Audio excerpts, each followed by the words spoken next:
Bom dia, hoje é 27 de fevereiro, eu sou Ana Carolina Zitlag e esse é o Ouvindo um Podcast da Bloomberg Linha. Aqui eu te conto as principais notícias de economia e de negócios do Brasil e do mundo.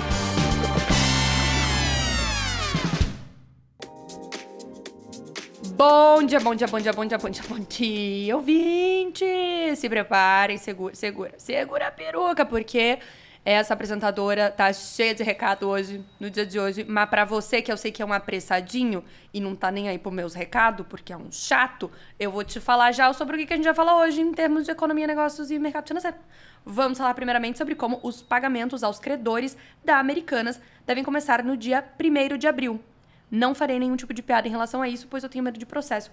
Também vamos falar sobre como uma mina de ouro em Honduras se tornou chave para uma empresa brasileira. Que empresa é esta? Te conto tudo.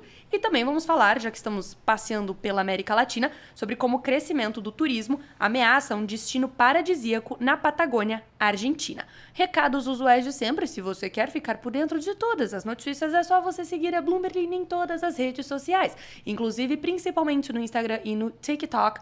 Eu e o meu querido amigo Alan Blanco fazemos vídeos engraçadinhos para você entender sobre todos esses assuntos que às vezes são meio difíceis, porque as palavras são difíceis, e aí a gente faz uns conteúdos engraçados para você entender. E também a gente leva hate de vez em quando. E você também pode seguir o canal da Bloomberg Linha no WhatsApp, o link está na descrição aqui do podcast. E agora eu tenho um recado novo que eu brilhantemente descobri depois de 55 anos, que eu consigo deixar os links das matérias na descrição do episódio. Eu consigo botar o link. Então, se você quiser ler mais sobre um assunto do qual eu estiver falando, basta você ir na descrição do seu episódio, no seu tocador do Spotify, e você verá os links das matérias. Eu sou uma gênia. Mais gênia do que eu é a pessoa que inventou isso há 50 milênios, e só agora eu resolvi apertar o botão de agregar um link na descrição. Também, no final do podcast, eu vou te contar um pouquinho sobre uma experiência que eu vivi ontem sobre mulheres na ciência. Eu fui convidada para um evento que foi realizado aqui em São Paulo sobre este assunto, e eu vou te contar um pouquinho sobre isso no final do episódio. Então fica aí, porque temos bastante a conversar sobre tecnologia, inovação, desenvolvimento de novos produtos que ajudam na sua vida. Dito isso tudo, vamos às notícias. Eu acho que eu tinha mais alguma coisa para falar, eu esqueci. Vamos às notícias. Americanas deve começar a pagar os credores a partir do próximo dia 1º de abril, depois de um plano de recuperação judicial que foi homologado pela Justiça do Rio nesta segunda-feira. A previsão foi feita pela CFO da companhia, Camille Faria, em entrevista à Bloomberg Linha. O início dos pagamentos depende ainda da publicação do documento de homologação pela 4ª Vara Empresarial do Rio de Janeiro. A executiva espera que isso ocorra até a próxima quinta-feira, considerando o prazo legal. Segundo ela, em uma entrevista a ele, o repórter da Bloomberg Linha, que tá, como diria Ivete Sangalo, pacetando. Eu não sei se eu posso falar essa palavra no podcast, me perdoem mães e pais que têm crianças por aí, mas eles já devem ter escutado essa palavra ao longo do carnaval. Abre aspas para a CFO da Americanas. Até o final deste semestre, esperamos que o grosso do plano de recuperação tenha sido executado. Fecha aspas. Eu acho que eu esqueci de terminar minha última frase, mas quem está macetando, no caso, é o Sérgio Ripado, o autor desta reportagem em questão e que entrevistou a CFO Camille Faria, da Americanas. Aprovado em dezembro pela maioria dos credores, o plano prevê uma capitalização de 24 bilhões de reais, sendo que a metade desse montante será injetada pelo trio de acionistas de referência, os bilionários Jorge Paulo Lemann, Marcel Teles e Carlos Alberto Sicupira, da 3D Capital. Se você não falou o nome deles junto comigo, é sinal de que você não é um ouvinte frequente deste podcast desde o início de 2023, e você deveria voltar a escutar todos esses episódios, porque se você fosse um ouvinte do podcast, você saberia quem são os 3 sócios da 3D Capital. A data indicativa de 1º de abril, uma segunda-feira, se deve à regra de que os primeiros pagamentos dos credores ocorram em um prazo de 30 dias após a publicação do documento que homologou o plano, segundo a executiva. Segundo o plano homologado, os primeiros da fila são os credores que não processaram a varejista e têm até R$12 mil a receber ou aceitaram quitar a dívida por esse valor. Outro passo importante é a convocação de uma AGE, uma Assembleia Geral Extraordinária, a fim de que os acionistas aprovem a proposta de aumento de capital. Não foi definida ainda a data, algo que a companhia pretende fazer nas próximas semanas. Lá no site da Bloomberg Linha, que você tem o link agora na descrição do episódio. Ai, que gênia! você confere toda a entrevista com a CFO da Americanas, que vai esclarecer aí todas as suas dúvidas em relação ao processo de pagamento das dívidas desta varejista, sobre a qual a gente tem falado muito da recuperação judicial desde o ano passado. Como, por exemplo, ela vai captar 1,5 bilhão de reais em uma linha de antecipação de recebíveis, segundo a CFO, em uma oferta para conseguir avançar com este plano. E essas informações todas vêm também na esteira da divulgação de alguns números da Americanas. Por exemplo, as vendas online da empresa caíram quase 80% e o patrimônio líquido ficou negativo em 31,2 bilhões de reais. A Americanas informou na segunda-feira esses novos dados sobre o tamanho da sua crise após a descoberta da fraude bilionária há mais de um ano, com informações ao mercado sobre a sua viabilidade operacional. Também, nessa segunda, a Justiça justamente homologou aí o plano de recuperação judicial, que já tinha sido aprovado pela maioria dos credores em dezembro. O mercado espera que os auditores da BDO certifiquem os demonstrativos financeiros apresentados pela companhia. Os números divulgados na manhã de segunda, relativos aos 3 primeiros trimestres de 2023, apontaram um prejuízo líquido de 4,6 bilhões de reais, uma dívida bruta de, segurem-se, 38,3 bilhões de reais e um patrimônio líquido negativo de 31,2 bilhões de reais. No fim de 2022, o patrimônio líquido negativo somava 26 bilhões, ou seja, houve um aumento de 4,5 bilhões em 9 meses, uma variação de 16%, um aumento do patrimônio líquido em 16%. Já o prejuízo, às vezes eu não consigo falar essa palavra, líquidos aparentemente não consigo falar nenhuma palavra, voltando à frase. Já o prejuízo líquido dos 9 primeiros meses de 2023, 4,6 bilhões de reais, caiu 23% em relação ao mesmo período de 2022. Em novembro, a empresa tinha divulgado ao mercado a previsão de apresentar um patrimônio líquido positivo em 2025, que é um cenário ainda considerado incerto pelos analistas. A empresa tinha reportado na época um prejuízo líquido de 19 bilhões de reais no acumulado de 2 anos. E o rombo contábil tinha sido estimado em 25 bilhões, acima dos 20 bilhões, aquela cifrazinha famosa que a gente falou várias vezes, inicialmente divulgados. O resultado negativo da Americanas foi influenciado pela queda nas vendas, que afetou principalmente as operações digitais. A receita líquida consolidada da empresa caiu 45% na comparação dos primeiros 9 meses de 2023 com o mesmo período de 2022, totalizando 10,3 bilhões de reais. O varejo digital teve a maior queda, de 79,2%, seguido pela fintech Ame, de 63% a queda, e pelo varejo físico, de 18,8%, você aí sustentando Americanas com a sua contínua compra de rodos e chocolates.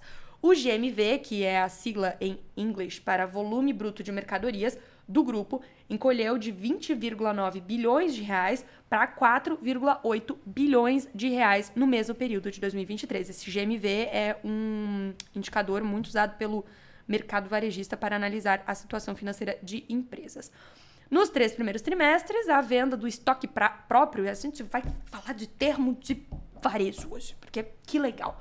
A venda de estoque próprio, que é chamado de 1P, teve uma queda de 86%, enquanto o marketplace, que é o 3P, que é a venda de estoque de terceiros, caiu 70,8%. Basicamente é quando a empresa vende os próprios produtos versus quando ela vende, ela faz a propaganda do sebo XYZ que está vendendo Dom Casmurro de Machado de Assis. Em relatório, a companhia, que tem mais uma vez o trio de bilionários, agora eu te dou uma chance para completar, Jorge Paulo Lemann, Marcel Teres e Carlos Alves Secupira, da 3D Capital como os principais acionistas, admitiu que, abre aspas, para o recado da Americanas, ainda há muito o que fazer, muito a reconstruir e não será um caminho fácil. Fecha aspas. E de quem que é, né? De quem que é fácil? Meu não é. O seu é. Mais uma vez, eu gostaria de declarar que eu sou muito fã dos repórteres da Bloomberg Linha, principalmente do Sérgio Ripato. Mais uma vez, ele entrega uma matéria que você pode conferir o link na descrição deste podcast. Uma matéria incrível. Sérgio é uma pessoa dramática e coloca isso nos seus textos. Eu acho incrível. Um drama com jornalismo. Nascido Em uma cidade na Serra da Mantiqueira, no interior de São Paulo, não Sérgio Ripardo, mas o CEO da Aura Minerals, Rodrigo Barbosa, afirma que se sente praticamente em casa quando visita a segunda mina de ouro mais produtiva da companhia, localizada no extremo oeste de Honduras, um dos países mais montanhosos da América Central e alvo de multinacionais do setor. Falar a palavra montanhosos é difícil. Do helicóptero, escreve Sérgio Ripardo, o CEO da Aura Minerals avista propriedades dedicadas à cafeicultura em uma paisagem de coníferas que ele disse lembrar a sua terra natal, Espírito Santo do Pinhal, importante município cafeeiro paulista. A Bloomberg Linha visitou a mina de San Andrés na companhia de outros jornalistas, com autorização da subsidiária Aura Minosa. O local de difícil acesso fica no mapa de La Unión, município ermo de 15 mil moradores no estado de Copán, a 210 quilômetros de San Pedro Sula, a segunda cidade mais populosa atrás da capital, Tegucigalpa. Em 2023, a mina de San Andrés só produziu menos para a companhia do que para Aranzazu, no México, onde também se extrai cobre. No Brasil, a Aura opera depósitos minerais de Apoema, em Mato Grosso, e de Almas, em Tocantins, cuja operação começou em agosto passado. Em 2025, deve entrar em operação a mina do projeto Borborema, no Rio Grande do Norte, onde na época da Segunda Guerra Mundial houve exploração de tungstênio. Em Honduras, as riquezas naturais contrastam com a realidade de um país que está na rota de furacões e sofre ondas de êxodo da população. O país carece de mão de obra qualificada e de empreiteiras para tocar projetos de exploração em meio a ameaças de confisco de licenças e exploração de jazidas. O ouro extraído na mina a céu aberto é transportado de helicóptero até o aeroporto de São Pedro Sula, em um trajeto que dura cerca de 1 hora. Depois, o metal segue em avião para uma refinadora, principalmente em Londres, onde ganha forma de barras para negociação no mercado global. O CEO da Aura diz que espera uma tendência de alta para o preço do ouro, com base em relatórios de especialistas que citam os riscos de conflitos geopolíticos e incertezas econômicas sobre Estados Unidos e China, as duas maiores economias do mundo. Pausa para explicar que o ouro ainda é uma reserva muito importante para muitos mercados e também muitos investidores. Quando a gente tem um aumento das tensões geopolíticas, por exemplo, em que a incerteza dos outros mercados cresce, a cotação do ouro acaba subindo, porque mais pessoas confiam no ouro como um bom ativo de segurança. No final de 2023, a cotação do metal superou a marca histórica de $2.100 por onça. E especialistas chegam a projetar que a cotação da onça deve chegar à casa de $3.000 neste ano, com um contínuo aumento da recomposição de reservas por bancos centrais e corrida de investidores por hedge, que também é a palavra bonita para proteção. Diante desse contexto e com a sua nova mina, a mineradora Aura Minerals anunciou uma projeção, ou guidance na palavra do mercado, de crescimento entre 3,4% e 23,7% por seu volume de produção total em 2024. Quem é a Aura Minerals? Listada e com ações negociadas na Bolsa de Toronto, no Canadá, e com BDRs, ou recibos dessas ações, na B3 desde 2020, a Aura adquiriu a mina de San Andrés há quase 15 anos, em agosto de 2009. A região de Copán, que guarda ruínas da civilização maia, é considerada a primeira descoberta espanhola de ouro em Honduras, com produção inicial datada nos idos de 1500. O histórico consta em um relatório com um resumo técnico sobre as reservas dessa mina, elaborado pela equipe da Aura em julho de 2014, destinado a potenciais investidores, consultado pela Bloomberg Linha no site da SEC, a Securities and Exchange Commission, a CVM americana. A mineradora terceiriza a operação com um contratista hondurenho, que cuida da gestão de uma frota de dezenas de caminhões e tratores que deslocam as rochas dinamitadas. Segundo o CEO da Aura, a mineração em Honduras possui um número bem menor de empreiteiros e veículos pesados na comparação com as operações no Brasil e no México. A logística do transporte também apresenta desafios operacionais, como a existência de apenas uma rodovia, cuja conservação costuma ser realizada pela empresa. Em Minosa, há 2 trituradores para reduzir o tamanho das rochas extraídas, além do sistema de 3,8 quilômetros de correias transportadoras até a planta de processamento químico. E o restante da descrição desta mina em Honduras e também da relevância dela para o mercado financeiro brasileiro, veja só, você encontra na matéria do Sérgio lá no site da Bloomberg Linha. Não perca essa. Hoje eu tô que tô, né? Tô atacada. Que bom pra vocês. Vão ter uma terça-feira super informada. Passar vários minutos na esteira, mais do que vocês estavam pretendendo, de cebolinha, porque eu não pode falar. Agora, de Honduras, a gente vai pegar um avião e vai parar em Buenos Aires. E de Buenos Aires, a gente vai, de alguma maneira, se deslocar para o sul, onde chegaremos à Patagônia Argentina, mais especificamente em El Chaltén, que está no meio de uma crise de saneamento básico. Essa vila turística argentina, que fica dentro do Parque Nacional Los Glaciares e é conhecida pelos seus chalés de montanha de alta qualidade e os deslumbrantes picos da Patagônia, está sobrecarregada com o seu sistema de esgoto, a ponto de bactérias perigosas transbordarem para o ecossistema intocado que atrai os visitantes. No centro da questão está o rio Las Vueltas, que corta a região glacial. A sua água, que é fundamental para os moradores e fonte de aventuras de rafting e caiaque para os visitantes, está sendo poluída pelo esgoto, de acordo com amostras coletadas nos últimos meses. O problema? A infraestrutura local não dá conta do número crescente de turistas. Segundo Marie Anieri Martinez, cofundadora da Boana, uma organização ambiental local sem fins lucrativos, a estação de tratamento de esgoto El Chaltén foi construída para atender 4.300 pessoas, só que até 10.000 podem residir na vila no pico da temporada, que vai de novembro a março. As visitas à Patagônia Argentina aumentaram nos últimos anos. Aproximadamente 61.000 não residentes visitaram os glaciares apenas em dezembro de 2023, de acordo com dados do governo, um aumento de 47% em relação ao mesmo período do ano anterior. Os dados refletem o tráfego em 2 pontos principais de entrada no parque. Embora El Chaltén, o local mais remoto, seja excluído das contagens regionais de visitação, Martinez acredita que esses aumentos de turismo indicam quanto crescimento está acontecendo na vila e colocam muita pressão na infraestrutura da cidade. Temos essa água limpa, diz ela, que chega à vila e a usamos, e depois a enchemos com bactérias fecais. O problema do esgoto é apenas um dos efeitos do turismo. El Chaltén também enfrenta uma crise habitacional, escassez de funcionários e crescentes preocupações com a segurança dos visitantes. Paz Fiorito, que é presidente dos Amigos do Parque Nacional Los Glaciares, uma organização sem fins lucrativos, diz que existem apenas 3 guardas-parque em tempo integral e 16 trabalhadores contratados sazonais para garantir que as trilhas sejam devidamente mantidas, supervisionar medidas de prevenção de incêndios e realizar resgates conforme necessário. Em El Chaltén, a porta de entrada norte do Parque Nacional Los Glaciares, é uma das vilas mais jovens da Argentina. Fundada no meio dos anos 80, rapidamente se tornou um destino obrigatório para alpinistas globais. O Monte Fitzroy, com 3.386 metros de altitude, é um maciço pontiagudo que se eleva acima da vila e inspirou o logotipo da marca de roupas para atividades ao ar livre, Patagônia.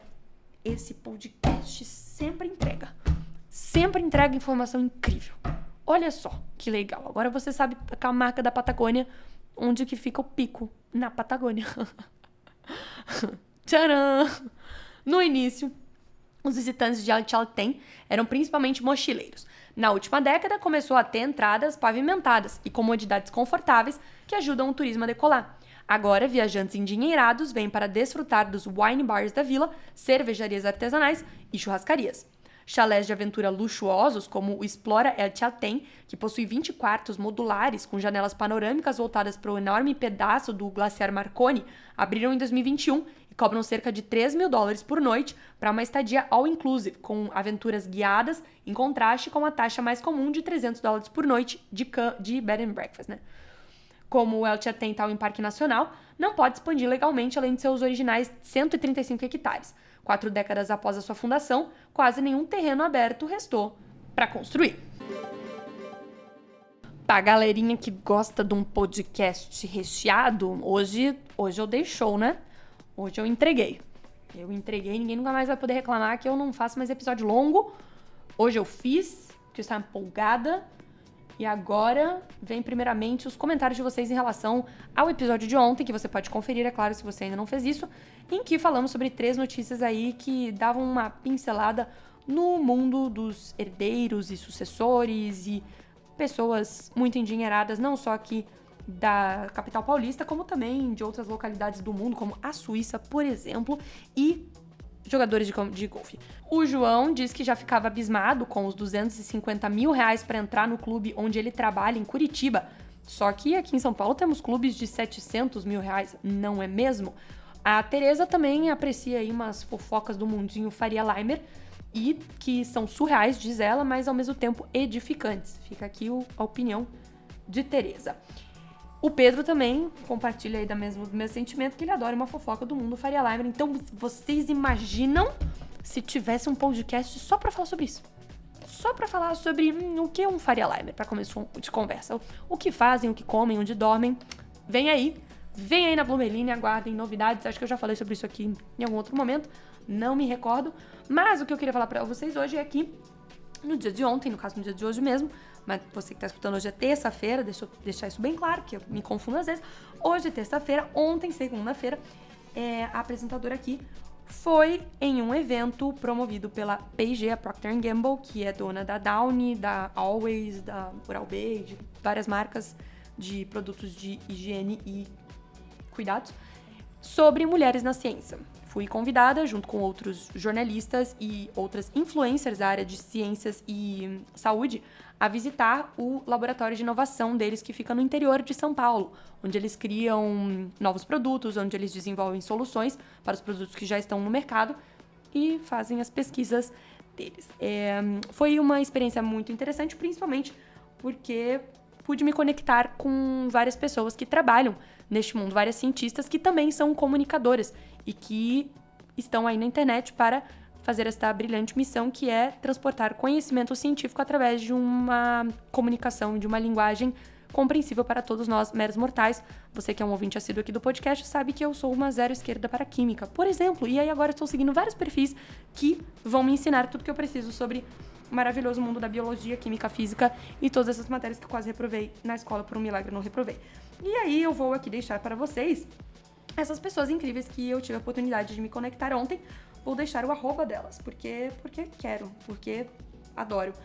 Tem umas que eu imagino que talvez vocês já tenham conhecido, ou já tenham visto alguma coisa, porque tem mais seguidores, então eu imagino que, assim como eu, vocês já se depararam com a cara dessas pessoas, mas temos a Manual do Mundo, temos a doutora Jaqueline Góes, que é a doutora que ganhou uma Barbie da Mattel, que ela foi uma das brasileiras que participou da primeira sequenciação do genoma, que depois ajudou a criar a vacina da Covid.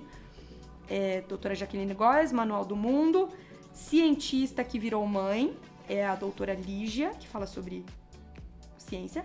A Mari Krieger também ela faz sketches, ela se veste de mosquito às vezes para falar sobre a dengue e entre outras fantasias para falar sobre ciência.